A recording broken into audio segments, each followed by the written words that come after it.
tripa na naman na pasok sa budget. Let's go! Kami sa Chef Troy's.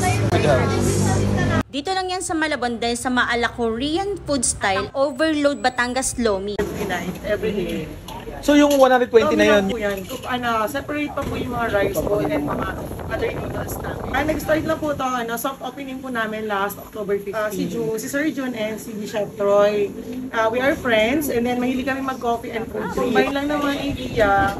And then pag-usapan namin na establish na. Dito na po kami located sa Block 13, Lot 120, Lapu-Lapu Avenue. Malapit po kami sa Chinese Balik. 10 p.m. to 12 midnight, but until 2 a.m. Okay ma'am, thank you ma'am. Sarap ng overload, yung pansit, yung tongkatsu. Perfect. Saka yung rice nila, chowpan. Dayuhin nyo rito, sobrang sarap na pagkain nila. Murang-mura na yung presyo na lang. Ano? Jumpak. Jumpak ba? Sarap dito sa Chef Troy's Food. Sarap.